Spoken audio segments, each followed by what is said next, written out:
Olá, meu nome é Marcos Carvalho Lopes e este é o podcast Filosofia Pop. Este é o nosso episódio número 174 e recebemos a filósofa e professora Amanda Fernandes para a conversa sobre o filósofo japonês Nishitani Keiji.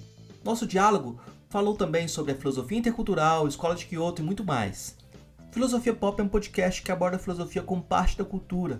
Cada 15 dias, sempre às segundas-feiras, a gente vai estar aqui para continuar essa conversa com vocês. Intercalando com nossos episódios normais, de quando em quando, vamos apresentar episódios de entrevistas temáticas especiais. Vale a pena dar uma olhada no site filosofiapop.com.br e acompanhar nossas redes sociais. Nosso e-mail é contato@filosofiapop.com.br. O podcast Filosofia Pop tem uma campanha de financiamento coletivo no Catarse para cobrir custos de produção. O endereço é catarse.me/filosofia_pop. Você pode ajudar com R$5 mensais. Se não pode contribuir financeiramente, dê aquela força pra gente comentando, compartilhando, dando continuidade para esse diálogo. Vamos então para a nossa conversa com Amanda Fernandes sobre Nishitani Keiji.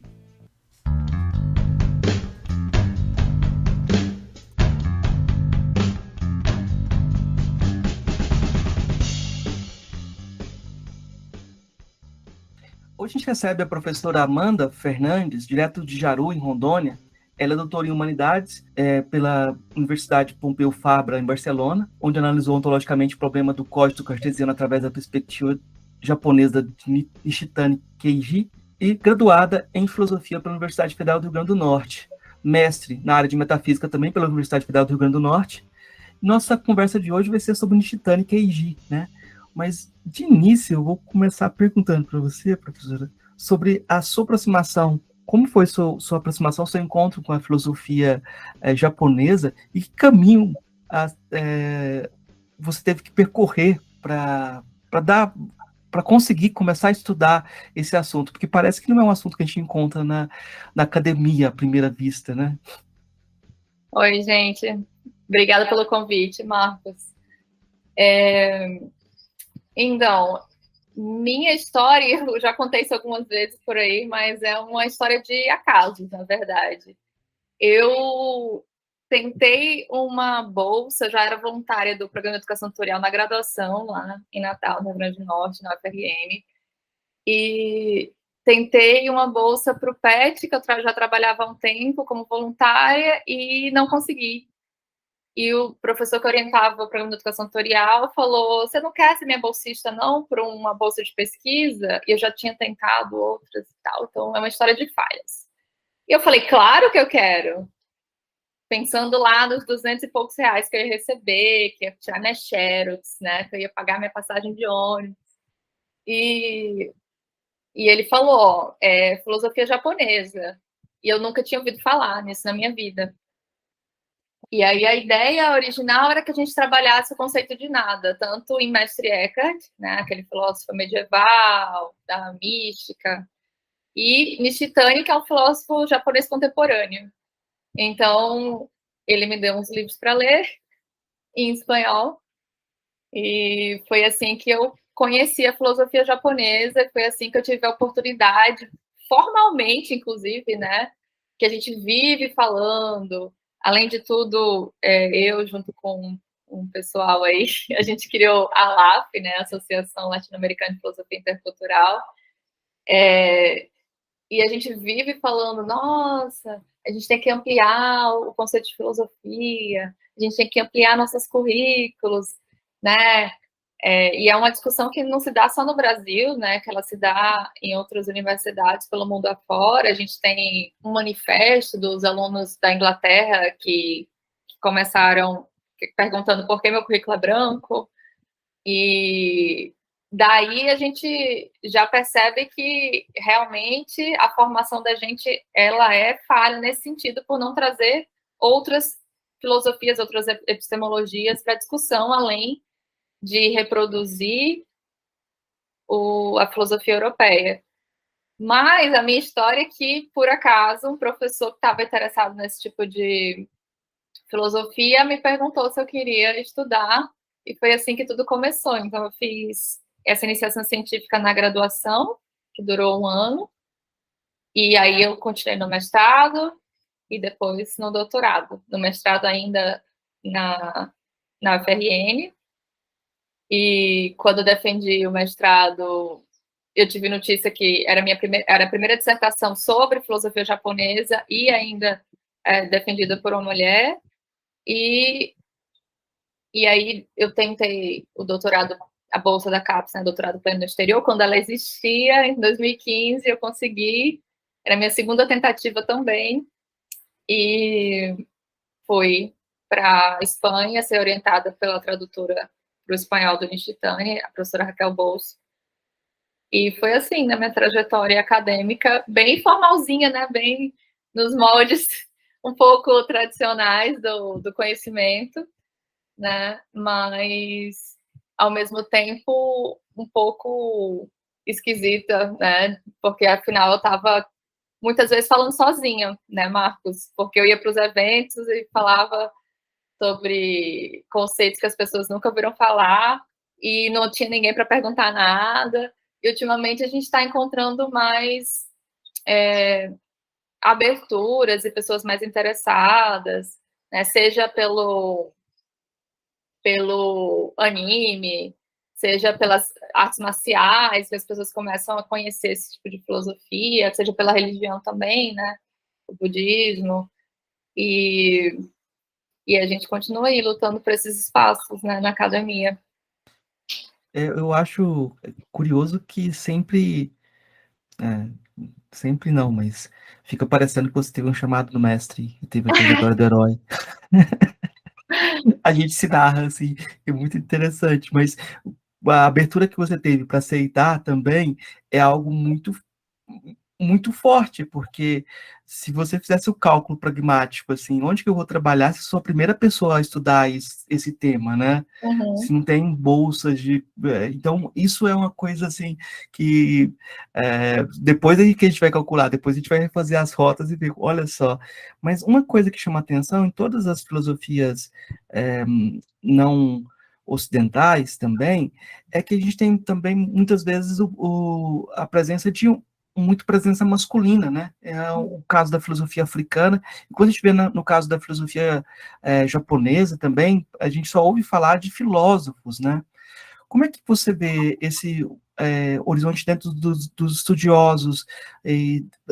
Existem algumas filósofas africanas. Como é que está esse campo em relação a questões de gênero? Ai, eu fui fazer uma prova recentemente para o concurso e eu cheguei e tinha um grupo na porta. Eu falei, é aqui? E o grupo falou, é sim. Eu olhei, eram 5 homens. Eu falei, devia ter bolsa para cotas para as mulheres também, né? Porque quando a gente vê a lista de inscritos, enfim, você vê que a maioria são homens. Mas isso tem uma explicação muito clara, histórica, né? Porque as mulheres entraram na escolaridade muito depois que os homens, né? Entraram na universidade muito depois que os homens, que muitas vezes esse papel do intelectual é negado às mulheres, então eu vejo que isso está mudando com o tempo, mas mesmo agora, eu vou fazer 34 anos, eu percebo claramente que esse espaço ainda é muito masculino. Na LAF, eu e a Elísia, né, somos as mulheres que estão na diretoria, né, que estão levando para frente a LAF. E a gente tem sempre acho que esse esforço ético de trazer e ouvir mais mulheres, mas realmente tem que ser um esforço, e a gente tem que se esforçar também para trazer essas filósofas para a sala de aula também, né? Por exemplo, ano passado, eu sou professora do Instituto Federal de Rondônia, aqui numa cidade pequena no interior, né? E ano passado a gente fez uma história da filosofia no primeiro ano, e o desafio que eles tinham era encontrar filósofas mulheres, filósofos de outros países que não fosse a Europa, e mesmo assim a gente percebe que eles tiveram dificuldade, ainda mais que a gente vai ter que buscar em português, né? Tem esse recorte de idioma, que a gente sabe que o conhecimento em inglês, por exemplo, ele é muito mais amplo. Se você der um Google agora sobre qualquer coisa, você vai encontrar muito mais entradas em inglês do que em português, por exemplo. Mas para não perder o fio do raciocínio, a gente tem que fazer esse esforço ético mesmo de trazer para a sala de aula essas figuras que são negligenciadas nos manuais de filosofia, né? Porque não é fácil, assim, você tem que preparar a aula, você chega, o livro já está adquirido, você tem que trabalhar aquilo, e ao mesmo tempo você tem que fazer esse esforço de encontrar outras narrativas, né? Porque quando a gente fala de conhecimento, o recorte de gênero é importante também para a gente entender que tipo de questões estão sendo levantadas e que tipo de perspectiva estão sendo levantadas, estão sendo impostas, né? Então, eu acho que esse esforço tem que ser pensado também. A gente vai derrapando para outras questões aqui, mas porque é um universo de perguntas, assim. Eu lembrei da Fernanda Torres, ela escrevendo um texto falando que ela adorava Flaubert, né? Aí agora ela pensa, não, esses caras nunca tiveram filhos, nunca cuidaram dos filhos, eles não sabem nada, as questões que eles colocam são todas valorizando o egoísmo, uma ironia em relação à vida que não faz sentido, né? Uhum. E as mulheres são educadas para todo mundo é educado para tomar isso como o padrão do intelectual, né? Uhum. Isso é muito, muito interessante, assim, que ela escreveu isso, falei, poxa, todos os meus heróis são desse grupo aí. Mas vamos lá. É verdade. Tipo, todos eles, agora eu não sei se no Japão vai ser diferente, mas me parece que não, que o modelo intelectual é o mesmo, assim, eles importam o modelo intelectual. Não, a questão de gênero no Japão ainda, talvez seja ainda mais marcante, né? Quais são os papéis sociais das mulheres, né? Sim. Eu acho que isso ainda é mais marcante. Mas a gente tem grandes estudiosas. A Michiko Yusa, uma professora, eu não sei se ela já se aposentou, mas ela trabalhava nos Estados Unidos, é de origem japonesa. A gente vai ter a Raquel Bolso, que foi minha orientadora, né, na Espanha. A gente vai ter a Rebeca Maldonado, no México. Todas pesquisadoras que vêm trabalhando filosofia japonesa e dentro das universidades, né? Uhum. E vem publicando também. O livro foi traduzido para o espanhol como A Filosofia Japonesa e Seus Textos, e o título em inglês é The Source Book of Japanese Philosophy. E nesse livro a gente vai ter uma seção só sobre filosofia feminista, filosofia feita por mulheres. E, aliás, não necessariamente filosofia feita por mulheres, é uma filosofia feminista. Sim. A gente tem quando fala de qualquer questão, tem que abrir o leque para que todas as questões sejam exploradas, né? Então, vamos voltar para o nosso tema e eu vou te perguntar de início uma pergunta mais ampla sobre a escola de Kyoto, para depois a gente chegar no nosso autor de hoje, no tema da nossa conversa. O que é a escola de Kyoto? A escola de Kyoto é uma escola de filosofia que foi fundada de um modo, não queria dizer imposto, mas natural, talvez, a partir do Nishida Kitaro, que é considerado o primeiro filósofo moderno japonês, que ele é professor universitário da Universidade de Kyoto, então os seus alunos representam esse movimento em torno dele e que é nomeado de Escola de Kyoto por um outro aluno do Nishida, que publicou um artigo chamando esse grupo de pensadores de Escola de Kyoto. Ou seja, o Nishida ele não quis fundar um movimento, né? E por isso mesmo essa escola de filosofia ela não tem os seus membros muito bem definidos. Há uma disputa, uma questão aí sobre quem são esses pensadores que formam a Escola de Kyoto, mas são filósofos que se formaram na Universidade de Kyoto ou trabalharam na Universidade de Kyoto e que tem em comum, e eu não gosto de generalizações, mas tem em comum uma ideia que é a ideia de nada. Uns vão chamar de nada absoluto, outros de vacuidade, outros vão usar termos do sânscrito, como shunyata, mas essa ideia de que não existe um fundamento último da realidade, ou que esse fundamento último é um não fundamento, que é o próprio vazio, né? E o Nishida, ele toma emprestado termos do budismo, assim como o Tanabe, que acaba sendo seu sucessor, e eles acabam brigando, a fofoca filosófica, né? Eles acabam brigando porque o Tanabe vai discordar do Nishida, enfim. E os três personagens principais, né, que não há discussão sobre eles, é o Nishida, o Tanabe e o Nishitani. E a gente está usando aqui os sobrenomes, tá? Porque no japonês a gente tradicionalmente fala o sobrenome antes do nome. Mas vocês podem encontrar publicações usando os dois métodos. Então, o Tanabe, o Nishida Kitaro, o Tanabe Hajime e o Nishitani Keiji são essas três figuras principais, são os personagens que o James Heisek trabalha no livro Filósofos do Nada, que não tem tradução para português. Eu tentei, viu, editora, vamos trabalhar nisso, mas que é um ótimo livro de entrada para conhecer a escola de Kyoto. Quando você fala desse conceito que seria comum, então você tem uma área de investigação comum ligada à ontologia, também dá para dizer que, ou não? Eu acho que eu defendo que a gente não deve chamar de ontologia, porque não se trata do estudo do ser. A gente pode falar sobre metafísica, mas ao mesmo tempo não é a metafísica que a gente conhece no Ocidente. Eu também não gosto de chamar Ocidente, mas na Europa, no pensamento oriental, ou pensamento europeu.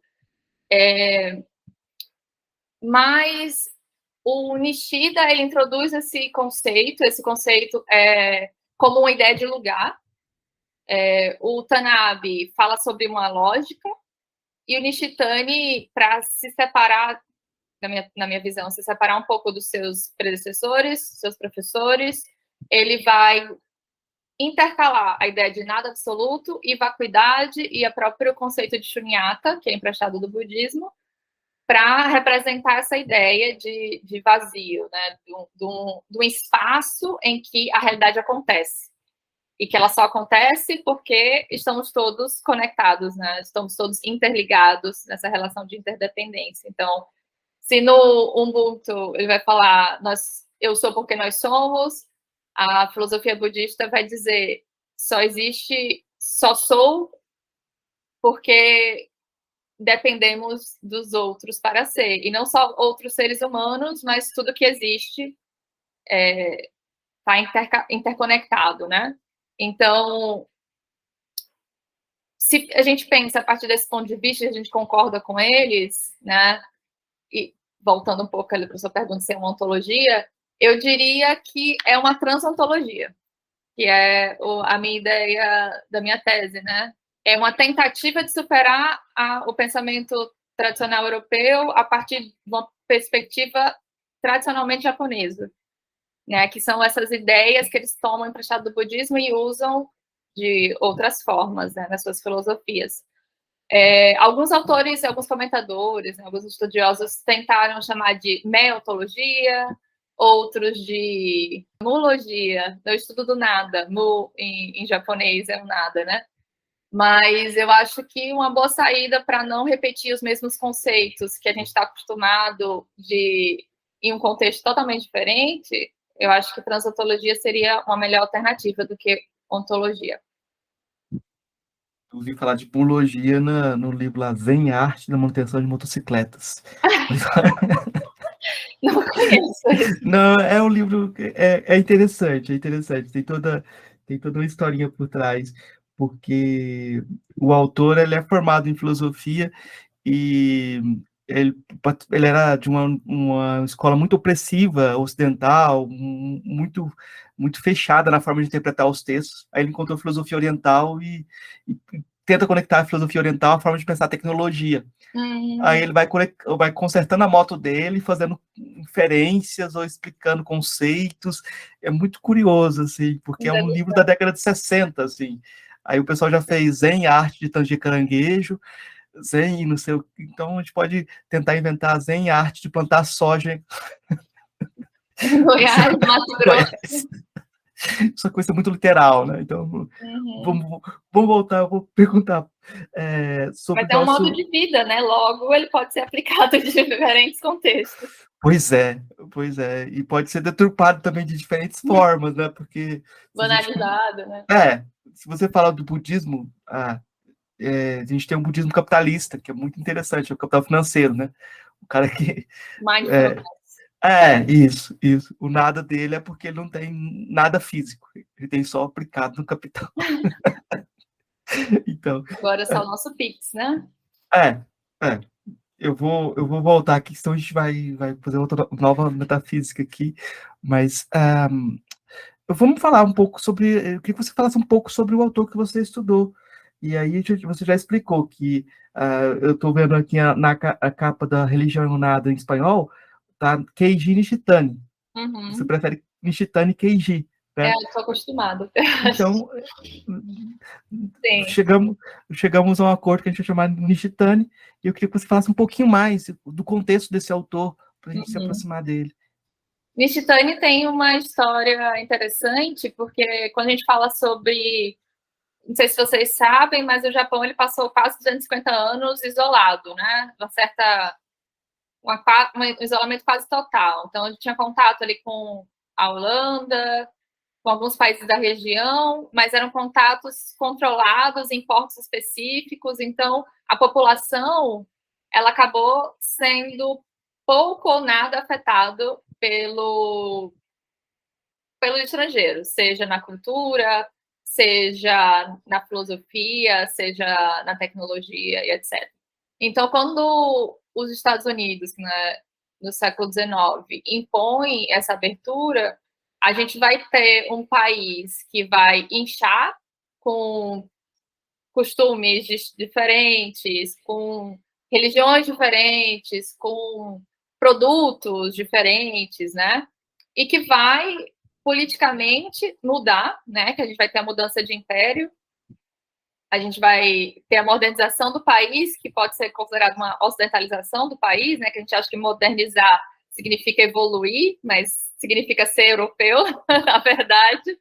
E, ao mesmo tempo, vai ter um movimento político de a gente tem que se militarizar para proteger e a gente tem que buscar o que está sendo feito fora. Então, houve um financiamento do governo para que estudantes fossem para o estrangeiro e trouxessem conhecimento para o país. Então, o primeiro pensador que traz a palavra filosofia para o japonês, que é Tetsugaku, é o Nishi. Então, o Nishi ele foi para estudar economia e volta cheio de livros de filosofia e traduziu a palavra. Então, a gente começa a ter um estudo das filosofias nas universidades a partir disso, chamando ainda de estudo de pensamento ocidental, europeu. E nesse processo ainda, já no século XX, que a Nishitani nasce em 1900, né, final do século XIX, é isso, né? E ele quer estudar com o Russell, mas o Russell já estava idoso, problema de saúde, então, surpresa, surpresa, ele acaba passando 2 anos como aluno do Heidegger. E aí ele estuda pensamento europeu, né? Os pensadores religiosos daquela época, enfim. E é muito influenciado pela fenomenologia naquele momento, né? Quando você está lendo o livro principal do Nishitani, A Religião e o Nada, você percebe que ele usa conceitos sem especificar que provavelmente vieram do Heidegger, como o conceito de existência, por exemplo, êxtase, né? E eu acho que a própria trajetória da proposta do Nishitani de superação da metafísica, de superação da ontologia, ela é muito próxima da proposta do Heidegger, no sentido de que, no final da vida, os dois vão para a poesia, como proposta, né? Mas, voltando para o Japão, né, o Nishitani, depois, ele é um pensador budista, né, ele é uma pessoa religiosa, ele passa a ser professor da Universidade de Kyoto, enfim, a orientar outras pessoas, enfim. E ele tem essa característica, como eu já citei, de outros pensadores da escola de Kyoto, que é tomar emprestado alguns conceitos budistas, tirar de contexto, e pensar a realidade a partir desse pressuposto desse ponto de vista, como ele mesmo fala, que é a vacuidade, né? Que é o nada. Então, para ele, o nada é um ponto de vista, é um modo de perceber a realidade, enquanto para o Nishida era um lugar, né? Chamado de Basho, em japonês. E para o Tanabe era um logos. Eu acho que eu esqueci de mencionar, mas a escola de Kyoto ela também tem uma vertente marxista também, né? E é uma escola muito plural, que a gente vai ter pensadores pensando essa transantologia, essa superação da metafísica. A gente vai ter pensadores pensando a estética, se preocupando com questões políticas, enfim. Tem essa multiplicidade, assim. Então, o Nishitani, ele traz toda essa complexidade no seu pensamento, e eu acho que a Escola de Kyoto fez muito sucesso por isso, né? Por ser uma proposta muito próxima do que a gente está acostumado aqui, né? Uma proposta bem acadêmica mesmo de fazer filosofia. E que está sempre em diálogo com filósofos europeus, que a gente já conhece. Você falou uma coisa que é muito interessante. Você citou o marxismo dentro da escola de Kyoto. Mas eu queria voltar nesse ponto, porque o que é muito comum nas abordagens da filosofia japonesa é que as pessoas reduzam todos os filósofos japoneses ou todo filosofado japonês à influência do Heidegger. Fala, não, é tudo Heidegger, né? Ou leem tudo a partir do Heidegger, né? Eu queria que você comentasse um pouco desse diálogo ou dessa diferenciação, que você sempre tem uma atenção para isso, de falar do Heidegger ou do como nada é percebido, por exemplo, pelo Sartre, para mostrar para a diferença, para compreender que essa diferença faz diferença no modo de pensar em relação ao trabalho do Nishitani. Para mim é interessante ver também como ele se aproxima. Claro que a gente não pode reduzir toda a filosofia da Escola de Kyoto a uma influência heideggeriana. Na verdade, a gente vai ter, do mesmo modo que a Escola de Kyoto, ou o Nishida, principalmente, e o Nishitani, diagnosticam a modernidade como um problema, e como um problema que precisa ser superado, e percebem o cartesianismo como como é que eu posso dizer, um exemplo marcante, né, um marco dessa filosofia.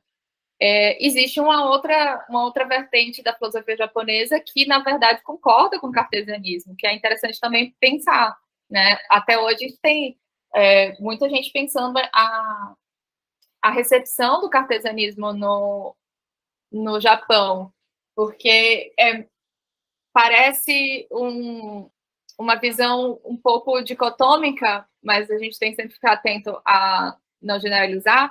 Mas quando houve esse desenvolvimento do conhecimento e das universidades no Japão, percebam, os japoneses tiveram que fazer escolhas, né?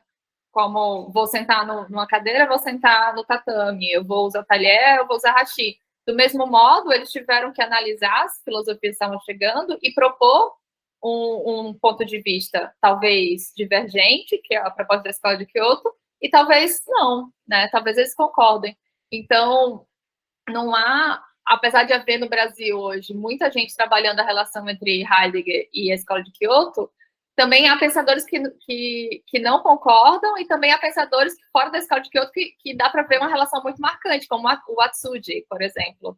O Watsuji, ele tem uma filosofia que dá para relacionar muito com Heidegger, e que é um trabalho que o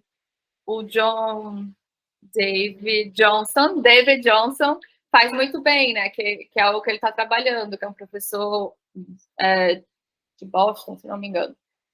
Mas quando a gente analisa conceitos, por exemplo, a gente percebe que eles são divergentes. Por exemplo, a ideia de eu, né? Enquanto o Heidegger está dizendo que a gente está sempre em relação com ser, não existe ser para a filosofia japonesa, da Escola de Kyoto, pelo menos, né? Eu não conheço toda a filosofia japonesa, mas para da Escola de Kyoto, pelo menos, assim. Então, quando a gente analisa a questão do nada, o Nishitani vai fazer uma marcação muito forte entre o nada, a vacuidade, que é esse espaço de realização da existência, e do nada, do niilismo, esse vazio de significado, né? E talvez por isso também ele faça a distinção entre nada absoluto e a vacuidade. O nada que ele chama de nilidade, né? Esse nada vazio, para ele, é uma parte do trajeto que a gente tem que percorrer para chegar à verdade, para chegar ao entendimento de que todas as coisas estão correlacionadas, estão em uma relação de interdependência, como uma rede, né? E cada ponto de conexão entre essa rede é um ser, ou um ente, ou, enfim, algo que existe. Né? Então, se você tira esse ponto para analisar, ele já não existe mais, porque ele só existe porque está em relação com os outros pontos, né? Se você pensar numa rede, por exemplo, uma rede de pesca. Mas o Heidegger, ele influencia o Nishitani, mas ao mesmo tempo o Nishitani tem a sua própria filosofia, né? Ele tem seu próprio caminho filosófico e vai se afastando, né, do Heidegger. Não, eu vou te perguntar sobre como você investigou a questão da liberdade na obra dele, para a gente ver como essa diferença se dá em um conceito também. Você citou o conceito de ser, né? Uhum. Eu acho que já é um ponto de partida para isso. Afinal, tudo é conectado, né? Eu ainda não publiquei, né, essa fala, mas parte da minha apresentação, em alguns teve o evento da Bahia, mas tem uma fala minha também em espanhol no Conversações Filosóficas, que eu também falo sobre a relação entre o eu, a ideia desse eu, que tipo de eu é esse, e a ideia de liberdade, né? A gente pode pensar, por exemplo, como Heidegger, para ele, ser livre é ser livre de algo, né? A gente está livre, por exemplo, das imposições sociais, então eu tenho que viver autenticamente, que é viver em relação ao ser, mas eu tenho que viver autenticamente independente do que pensam os outros, né? Mas, para o Nishitani, essa liberdade é uma liberdade para ser. E para que eu seja autenticamente, para que eu, como nas palavras dele, para que eu veja o meu rosto original, eu teria que passar por uma série de etapas existenciais, né, na vida, na experiência e tal, para conseguir perceber a realidade como ela é. Então, para o Nishitani, quem eu sou e o que o mundo é, ou seja, para perceber o mundo na sua verdade, eu preciso primeiro me conhecer, me entender. Porque a gente vê isso na história da filosofia, né? O Descartes vai dizer, eu penso, logo existo, então o eu... Me lembrou uma charge agora que um professor me mandou esses dias, que era um personagem sentado numa cadeira e ele fala, eu penso, logo existo. Aí a cadeira some, aí ele cai no chão. A cadeira não pensa, portanto, ela não existe. Né? Essa falácia do eu atômico, da existência do ego ser essa substância, né, racional. Mas voltando lá pro ponto, para eu não me perder tanto nessa fala,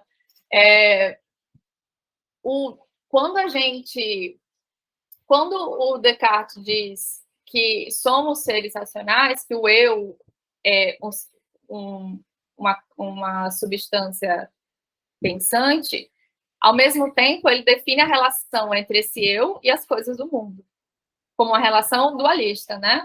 Porque existe a res cogitans e a res extensa, as coisas materiais, que têm seu modo de ser, sua substância, e a coisa pensante, né? Então, do mesmo modo, é verdadeiro pensar outros tipos de perspectiva. Então, como eu defino o meu eu, influencia no meu modo de me relacionar com as coisas, seja eticamente, seja epistemologicamente, ou seja, como que eu vou atuar no mundo, eticamente, e como que eu vou pensar esse mundo, né? E aí, o Nishitani vai dizer que não existe, que a verdade não está na minha mente, né? A verdade ela se realiza para mim, ou seja, é independente da minha vontade e da minha capacidade racional, ela aparece para mim quando eu percebo que não existe não existe separação entre eu e o mundo, né? Eu e o mundo existimos numa rede dinâmica, está em permanente alteração e interdependente, né? A gente só é porque as outras coisas são ao mesmo tempo. Eu só sou professora porque meus alunos existem, por exemplo. Eu gosto desse exemplo para ilustrar. É curioso como esse ponto de vista olha, complica, o ponto de vista da vacuidade, né? Ele aponta para um esvaziamento da ideia de ego, de eu, né, substancial. Mas dentro da cultura ocidental ele estaria justamente no lugar da procura da autenticidade, né? Uhum. Parece ser o contraponto, né? E você pode ser muito mal interpretado nessa busca, então, né? Você pode explicar melhor como que você pode ser mal interpretado nessa busca da autenticidade? Você acha que essa autenticidade pode... Estou tentando entender, tá? Pode resultar num egocentrismo, por exemplo? Você pode usar o pensamento budista para reafirmar seu eu como autêntico. Uhum. E num eu mais forte ainda, sabe? Com a desculpa de, não, eu não tenho ego, eu já superei isso, né? Como sem passar pelo exercício de, de não sei qual a palavra que a gente pode usar, né? Mas seria um exercício de reconstrução, né? De percepção, reconstrução de relação com o mundo, né? Eu acho que a gente corre esse risco de interpretar a vacuidade como uma busca por autenticidade, né? Não sei, faz sentido para você? Para o Nishitani, compreender a realidade como ela envolve passar por algumas etapas que eu mencionei. E esse é um exercício da existência mesmo, né, que se dá... E eu tentei pensar isso durante a pandemia, porque eu pensei, tá, se a gente tem razão, a pandemia é um ótimo momento para que a gente encontre essa vacuidade, para que a gente possa perceber a realidade como ela é, da proposta que ele traz, né? Então, e que traz resultados, como eu falei, tanto do campo do conhecimento como do campo da ética. Então, primeiro ele diz, todos passamos situações difíceis na vida, normalmente, né? A gente perde o emprego que a gente sempre teve, aquela relação longa, a gente separa, ou a gente perde um ente querido. Então, na pandemia, muita gente, né, perdeu pai, mãe, perdeu filho. E aí, nesse momento, a gente questiona a vida, né? Às vezes a gente não quer pensar sobre isso, a gente se distrai, cria um hobby, fica no Instagram. Mas ele diz, se a gente fica nessa dúvida, a gente vai compreender que a realidade ela é vazia. Ela é vazia de significado. Ela é vazia como o niilismo, como a nihilidade que ele traz, né? Então, é esse abismo que se abre com seus pés quando você fica com a dúvida e se pergunta sobre a realidade, né? Sobre o significado da vida, sobre quem é você e tal. E para ele é uma pergunta religiosa, mas aqui a gente vai falar de uma religião de um modo diferente, não de uma religião como a busca do transcendente, do que está fora de você, do absoluto, mas a religião como o entendimento de quem você é. É uma pergunta sobre quem você é. E aí, se você passa sobre esses fogos purgativos, como ele fala, da nilidade, você encontra o vazio, mas não como vazio de significado, mas como uma ausência de substância. E quando você não tem substância, portanto, você não está fechado numa caixinha de determinação. Você não está determinado, como diria o Sartre, você está livre, né? Então, esse passo a passo para o Vishtani, ele é fundamental para que a gente encontre essa consequência que é a realidade como ela é. E, portanto, eu como eu sou. Né? Mas isso não significa, por exemplo, eu sou assim mesma, esse sou quem eu sou, vocês têm que lidar assim desse jeito, eu já sou iluminado, né? Não é isso. É uma visão tanto existencial quanto transontológica da realidade, né? Uhum. Você comentou que o Nishitani ele tem uma relação com a poesia, e ele chega na poesia no final. Mas eu nunca vi você falando sobre onde está a poesia no Nishitani. Eu vou te perguntar sobre isso, se você pudesse explicar um pouco. Tem um artigo dele, agora eu não vou lembrar o nome, que ele fala sobre o papel da linguagem, da poética, né, nesse entendimento e tal, que vai no sentido dos haikus, né, tem uma linha do budismo, né, que trabalha esses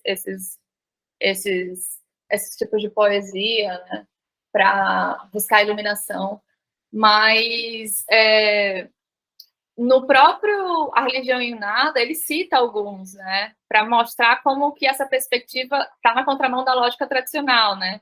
Ele vai dizer, o olho não vê o próprio olho, o fogo não queima o próprio fogo, né? Que as coisas são, e quando elas são, elas não percebem a si mesmas, vamos dizer assim, elas não pensam sobre si mesmas, porque não é uma proposta analítica da realidade, não é uma proposta racionalista da realidade. Nesse sentido, acaba sendo, de um certo modo, fenomenológico, porque as coisas se dão.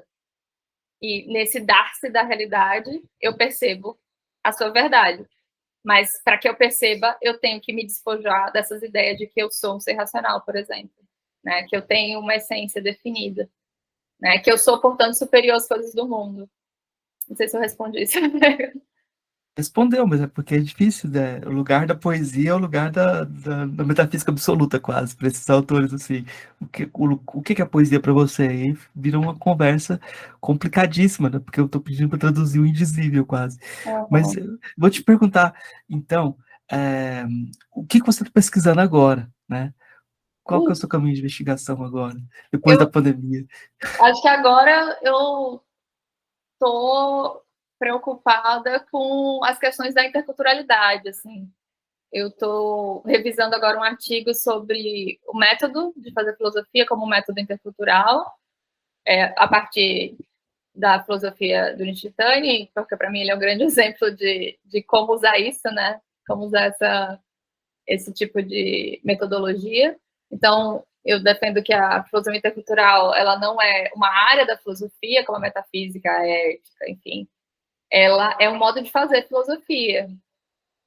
E, nesse sentido, a gente tem que pensar também de uma perspectiva ética, né? De como que eu devo fazer filosofia?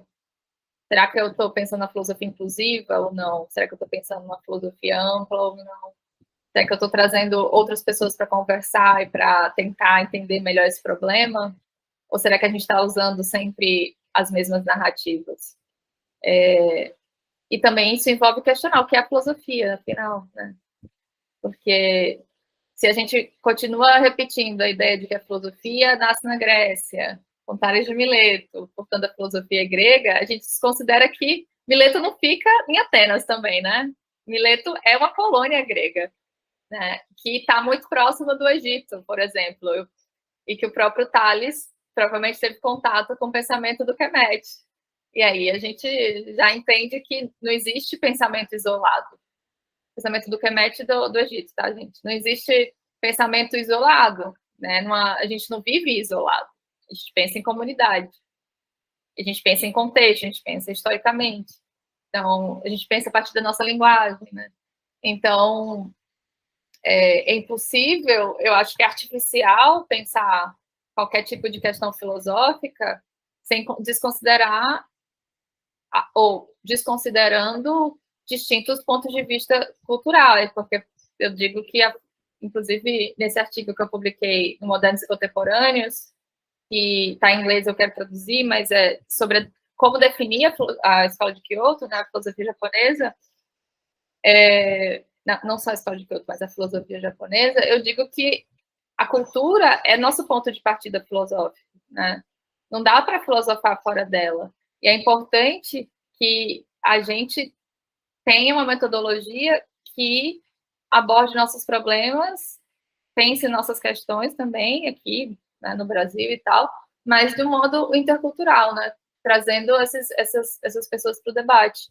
porque, afinal, entender a diversidade de pensamentos nos ajuda também a entender nossos problemas, enriquece, né, nosso discurso. A última questão dessa parte da nossa conversa é uma que eu já tinha anunciado para você sobre esse diálogo intercultural, de como o Hort interpretou a escola de Kyoto, né?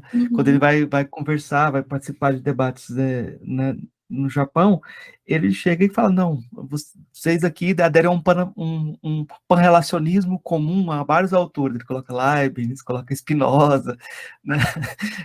E coloca todo mundo no mesmo balde, né? E depois vai dizer que a busca de conhecer a si mesmo é um projeto que nos afasta da cooperação social. Esse é o diagnóstico dele, né? Que, na verdade, ele defende que essa busca fosse uma busca por transformar a si mesmo, ao invés de conhecer a si mesmo, né? Aí eu te trago essa perspectiva, que eu acho interessante quando você propõe diálogos interculturais, mas também para transformar as culturas, que elas estão sempre se tornando híbridas, sempre em movimento, né? Aí eu queria que você comentasse um pouquinho essa questão que o Hort coloca. A gente conversou um pouco antes de gravar, né?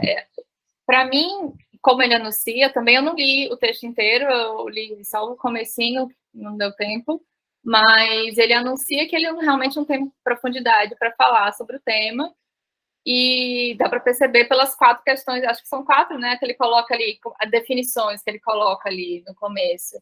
Mas eu acho que essa é uma visão deturpada, talvez, da filosofia, pelo menos da escola de Kyoto. Por exemplo, o próprio Tanabe, ele tem uma proposta política. O Nishitani, a gente, né, tem que botar um pezinho atrás, porque ele defende o imperialismo japonês na Segunda Guerra Mundial, ele tem umas questões... você consegue encontrar em alguns textos dele algo muito racista, alguns trechos muito racistas, tem vários comentadores que falam sobre isso, tem até um livro, inclusive, sobre a questão do imperialismo e da escola de Kyoto. Mas porque ele confunde, né, a questão de superar a modernidade em um certo momento com superar o Ocidente, superar a Europa, que ele usa esses termos, Ocidente e Oriente, que eu acho que são problemáticos. Mas sobre a questão da política, por exemplo, de excluir a questão social e ficar muito egocêntrico, talvez, muito preocupado consigo e não com o mundo, né? De não buscar transformações que a gente precisa para a nossa realidade. Eu acho que não vai muito por aí, não, porque se a gente entende que perceber a realidade como essa rede em que tudo depende um do outro, a gente vai desenvolver uma ética muito mais radical do que a ética kantiana, por exemplo, né? Porque o que eu faço não repercute só para mim, mas para todo mundo, literalmente, né? E isso a gente pode ver exemplos na realidade, né? Se eu, durante a pandemia, escolhi não me vacinar, não é uma escolha pessoal minha, né? É uma escolha pessoal minha, mas é uma escolha que vai repercutir em toda a sociedade, porque a gente não vive isolado, a gente vive em comunidade, e a gente se desloca ainda mais, né? Então, nesse contexto do multiculturalismo, que a gente vive numa sociedade em que diversas religiões estão ali interagindo, né? Esse tema é muito importante para a gente pensar quais são as consequências éticas dessa proposta, né? E a gente pode até pensar, se não há uma separação entre eu e o outro, porque dependemos um do outro, a gente pode pensar as relações interpessoais, a gente pode pensar as relações entre seres humanos e animais, a gente pode pensar as relações de gênero, por que não? Né? Se eu dependo do outro, que tipo essa relação ainda pode ser desigual? Me parece que não. Então a gente vai, acho que esse pensamento tem consequências muito práticas, né, para a nossa sociedade em geral. Mas para isso a gente tem que praticar. Não é só teoria. essa parte da prática é a exigência, né, dessas filosofias, mas que não, a palavra religião não cabe, mas a palavra modo de vida cabe muito bem, né? Eu fiquei pensando assim nos jogos de cooperação, jogos de solidariedade, jogos de videogame que tem essa dimensão, que Uhum. fazem muito sucesso no Japão e por aqui não fazem tanto sucesso, porque a gente não cultua tanta cooperação, a gente não gosta de ser solidário, assim, né? A gente cultiva esses valores também, né? É uma curiosidade, né? Mas eu tenho 3 perguntinhas que eu faço para todas as pessoas convidadas. São perguntas singelas, simples, que todo semestre você tem que lidar, todo ano você repete elas. A primeira delas é: o que é filosofia? Ontem não, semana passada eu iniciei o semestre aqui, estava justamente trabalhando isso com os primeiros anos. Eu gosto de definir a filosofia como um conjunto de conhecimentos teóricos que visam dar sentido à realidade. Eu acho que é uma definição ampla, né, da filosofia. E eu falo para os meus alunos, a gente não vai encontrar uma definição só da filosofia, né? Cada pensador, a partir de seus próprios movimentos, né? Eles vão ter outras definições, mas eu acho que essa é uma definição que dá para a gente aplicar em diversas filosofias. Qual a filósofo ou filósofo que mais lhe impressionou daqueles que você conheceu pessoalmente? Eu conheci pessoalmente. Eu acho que eu posso citar, deixa eu ver. Eu estava pensando sobre essa pergunta, achei uma pergunta difícil, mas eu conheci o Raul Cornet Bittencourt, que é um grande pensador da interculturalidade, e ele foi muito gentil. Eu acho que minha resposta vai nesse caminho, assim. Então, eu conheci ele na escola de filosofia intercultural, lá em Barcelona, e ele me mostrou as publicações, não sei o quê. Então, ele foi, nesse sentido, muito gentil, porque acho que a gente está um pouco acostumado com aqueles personagens com o ego que não cabe na cabeça, né? E se acham melhor que todo mundo, enfim. Mas o James Isaac também, que publicou Os Filósofos do Nada, quando eu conheci, ele falou: sei quem é você. Aí eu fiquei, como assim? Porque eu tinha mandado um artigo para publicar numa edição que ele estava editando, então ele já tinha me lido. Impressionante. Eu conheci o Heidegger na divulgação da publicação em espanhol do Source Book, do Filosofia Japonesa e seus textos.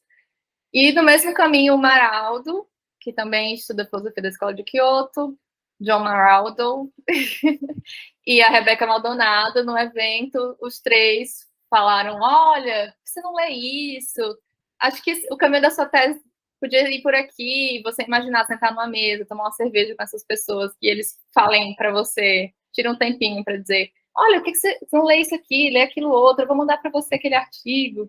Eu acho que isso te forma também como pesquisadora, né? De saber como você deve ser generoso também com outras pessoas que estão iniciando na trajetória acadêmica.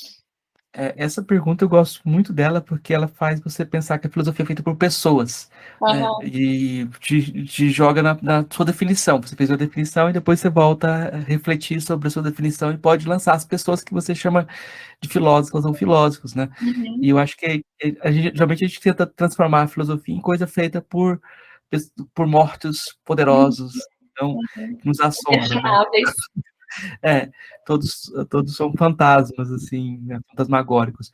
Mas, não, esses fantasmas foram pessoas e viveram como pessoas também, tiveram seus medos, suas cervejas também, seus momentos de Seus interação. problemas biográficos, né? Claro, claro. Mas, então, qual a sua filósofa ou filósofo favorito de todos os tempos? Uau! Eu estou estudando Nishitani há tanto tempo que eu acho que não tem como não falar do Nishitani, né? Eu acho que o Nishitani traz uma proposta que nos faz pensar sobre o nosso modo de vida e como que a gente aceita como dado certas filosofias sem questioná-las, né? Porque se você pergunta, está no ensino fundamental, dando aula de filosofia, você pergunta para os alunos o que é o ser humano, eles vão dizer um animal racional. Mas o que é razão? O que é pensar racionalmente? Né? E será que realmente essa é a melhor definição de ser humano? Acho que a gente absorveu esse pensamento que é europeu e se esqueceu, talvez, de valorizar outros tipos de pensamento que fazem mais sentido para a gente, né? O pensamento dos povos ameríndios, que também tem essa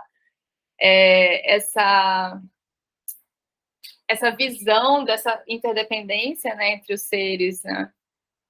E eu podia ter citado o Ohashi, que é um filósofo da escola de Kyoto, que está vivo, né? Eu conheci ele lá na Unicamp, e também é outra pessoa super generosa, que se impressiona que estamos aqui no Brasil estudando esse tipo de coisa, né? E que, ao mesmo tempo, foi muito bonito ver como há um diálogo muito, muito forte entre o pensamento indígena brasileiro com o pensamento japonês contemporâneo. É interessante ver, assim, até porque o pensamento japonês bebe muito na fonte do budismo e do shintoísmo, né? O shintoísmo é uma religião tradicional, né? De lá, então é interessante ver essas relações. Você deu essa resposta, eu fiquei querendo te fazer mais uma pergunta, porque você provocou, sempre na nossa conversa, você falou de como a filosofia tem que transformar as pessoas, né? Que não pode ser só teoria. E eu esqueci de te perguntar, ou não formulei essa questão, de como que o Nishitani te modificou, porque você falou do Olha só, acaso, que foi o encontro com ele, né? Mas eu não te fiz essa pergunta, porque eu acho nunca que pensei sobre isso, mas meu Deus, como é que o Nishitani me modificou? Eu acho que ele me modificou de um modo direto ou indireto. Primeiro, porque durante minha formação eu me descobri professora, que eu nunca achei que eu ia ser professora. Minha mãe é professora, ela sempre falava mal da profissão, a gente ganha mal, não sei o quê. Então, hoje minha mãe pede desconto nas lojas falando, mas eu sou professora. Então, além de eu não era uma boa aluna, eu não era uma boa aluna, então eu nunca me vi professora, achei que ia ser escritora. E me descobri professora, descobri meu propósito aí. Eu acho que, nesse sentido, indiretamente, o Nishitani e a pesquisa me levou para esses caminhos, né, do mestrado, doutorado, de lecionar, enfim. E me levou também para, claro, as oportunidades que a gente tinha na época, né, de bolsa, de pesquisa e tal, porque sem elas eu não estaria aqui. Sem elas eu não teria iniciado a pesquisa em filosofia japonesa, sem elas eu não teria conhecido quem eu conheci, sem elas eu não teria morado fora e aprendido idiomas, enfim, e tá lecionando hoje. Então, indiretamente tem todas essas relações, mas diretamente eu acho que ele repercutiu em algo que eu já intuía, sem pensar, que é na relação da ética mesmo, assim, nessa relação de como que a gente deve, né, pensar sempre em como que as nossas ações trazem consequências não só para a gente, mas para todos os seres. E hoje, por exemplo, no final do ano passado, eu desenvolvi projetos sobre ética ambiental, trabalhando Hans Jonas, que é um filósofo judeu contemporâneo, né, que fala sobre a responsabilidade, não só com a gente agora, mas com a vida humana na Terra no futuro. Então, baseado no Hans Jonas, no Nishitani, a gente pensou os problemas da região, os problemas ecológicos, ambientais, traçar um diagnóstico e buscar soluções práticas. Então, eu tive alunos que desenvolveram um modo de coletar água do ar-condicionado. A gente teve alunos que pensaram, que eu trabalho no curso de alimentos, curso técnico de alimentos, de segurança do trabalho, de comércio e de veterinária superior, né? Então, a gente teve alunos que pensaram em como reutilizar os produtos que iam para o lixo do laboratório de alimentos. Então, criaram composteiras para tanto não jogar aqueles produtos no lixo, quanto para produzir adubo. Para quê? Para a horta que outro grupo fez. E outro grupo pensou numa agrofloresta. Então, um método específico para produzir cacau, porque a gente vai ter uma escola de chocolate daqui a um tempo, e para a gente produzir café. Então, aquelas plantas interagem de uma certa forma que desenvolvem melhor e a gente tem mais produtos. Então, logo mais a gente vai comer as bananas que estão sendo produzidas lá, né? A gente vai comer a macaxeira que está sendo produzida lá. Então, respondendo sua pergunta de um modo muito longo, é isso. Eu acho que o Nistani me ajuda também a pensar essas consequências sociais e éticas para o nosso modo de ser, né? Você respondeu que você é professora mesmo. Mas, mas eu queria te pedir, Amanda, então, indicações para os nossos ouvintes. O que você gostaria de indicar? O que você achar interessante? Música, filme, livro? O que você acha interessante indicar? Ai, eu não consegui pensar em muita coisa. Eu gosto muito de ficção científica. Ano passado, de novo, o ano letivo está começando agora, né? Eu fiz um projeto de ensino aqui que era de cinema e filosofia e debate. Então, a ideia era introduzir algum tema com algum filme, alguma série e debater depois esse tema. E os alunos amaram o Show de Truman, amaram. Mas acho que esse todo mundo conhece, né? Aí eu pensei, não, o Show de Truman? Conhece, mas eu fico pensando assim que os mais novos talvez não conhecem. A Não, gente meus tem, alunos não conhecem Matrix, gente. Minha trilogia favorita. mas o Matrix. Matrix é do começo dos anos 2000, 99 é o primeiro, então. Não, eles não eram nascidos. A gente viu o último filme agora, né? Mas Não, nos ajuda a pensar a relação entre seres humanos e tecnologia, né? Talvez essa coisa que o Heidegger propõe de pensar os limites, né, do nosso uso com os objetos técnicos, as questões éticas também, enfim, o que significa ser humano. Mas nessa linha, eu vou falar vários, então. The Good Place, também, que é maravilhoso, estava trabalhando ética, indiquei para meus alunos, nem todo mundo conhecia, que é uma comédia americana, mas que foi escrito por roteiristas que tiveram auxílio de vários professores e professoras, né, para escrever o roteiro, enfim. E é muito, muito interessante, porque a questão principal é: nascemos bons e maus ou a gente consegue evoluir com o tempo, né? Mas cada episódio vai ter toda uma questão particular. E agora eu estava muito interessada naquela série do Amazon Prime, que é Peripherals, Periféricos, eu acho, né? Que também é de ficção científica e que aborda também os limites da tecnologia, o que é ser humano, afinal, né? E essas questões, eu acho que são questões que são legais, assim, para começar a pensar a filosofia. tá ótimo. Eu vou indicar o canal da LAF, né? Com Do YouTube. certeza. Né? Vou fazer essa propaganda, porque eu acho que a gente começa a ter a gente tem alguns episódios do podcast Filosofia Pop que a gente está fazendo diálogos interculturais, de filosofia japonesa, com alguns autores específicos, né? A gente tem um episódio também que eu vou indicar, que é um episódio de filosofia chinesa, com Jorge Sinedino, direto de Macau. Então, tem coisas interessantes para quem gosta de filosofia oriental, mas lá no portal da LAF vocês vão ter um diálogo entre vários autores. Isso é muito interessante, né? Eles debatendo sobre temas específicos, assim, e já tem uma produção bem interessante Bastante longa, né? já tem uma produção interessante e os autores têm publicações também. É bom dar uma olhada no que está tendo de publicação. O Instagram da LAF é filosofia.alaf, L-A-F-I, né, Associação Latino-Americana de Filosofia Intercultural. E a gente vai ter ainda esse mês o seminário de filosofia intercultural ao vivo no YouTube, então se inscreva no canal, aperte o sininho. Né? E a gente tem uma grande produção lá, né? Várias lives que a gente já fez, que estão lá disponíveis. Os nossos congressos internacionais, que também estão lá disponíveis. A gente vai ter um mini curso do Ramal, que é um grande filósofo da filosofia intercultural, né, de origem indiana, mas que mora na Alemanha. Mas a gente vai ter filósofos africanos, a gente vai ter pesquisadores brasileiros que estão trabalhando nesses temas de filosofias não europeias. E a gente vai começar nosso mês de fevereiro com a live do Seminário de Filosofia Intercultural, em março temos de novo.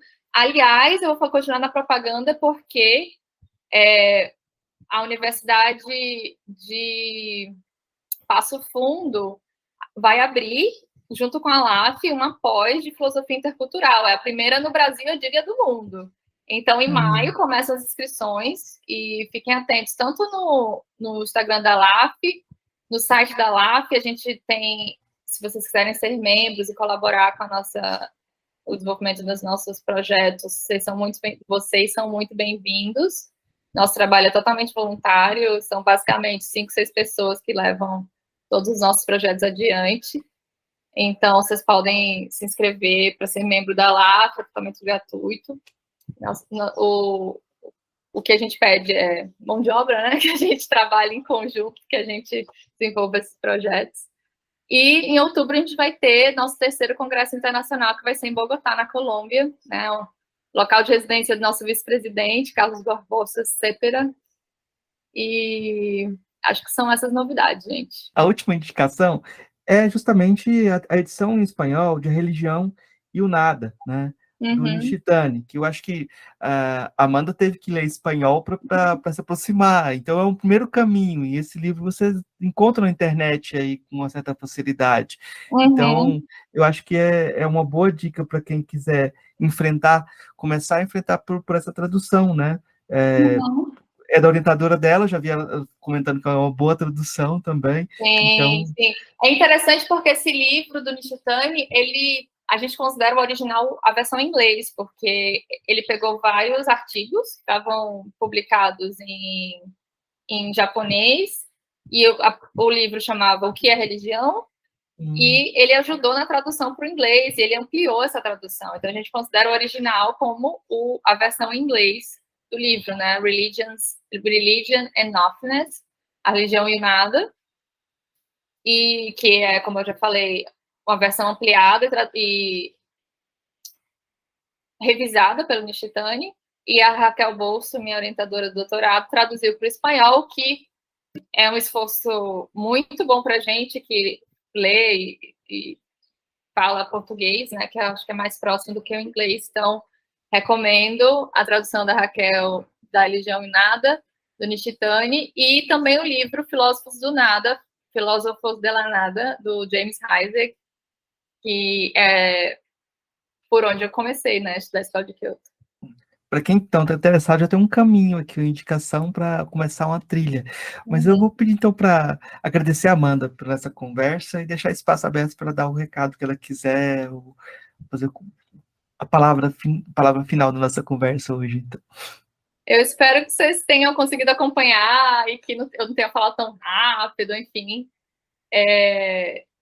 De novo, se vocês quiserem se aprofundar no assunto, a gente tem diversos vídeos sobre filosofia japonesa no canal da LAF, sobre a filosofia do Nishitani, enfim. E no academia.edu, o meu, né, vocês encontram por Amanda S. Fernandes Prazeres, também tem todas as minhas publicações lá. E agradeço o convite, Marcos. Eu não falei 3 horas, como os meninos, como o Lucas e o Felipe, 4 horas, sei lá. Mas eu tenho fama de ser objetiva e sintética. Muito obrigado, Amanda. Muito obrigado. Obrigada. Ei, gostou do nosso episódio? Apoia a gente lá no Catarse, é só R$5 por mês, o preço de um cafezinho. Ajuda a gente a continuar divulgando a filosofia no Brasil. catarse.me/filosofia_pop.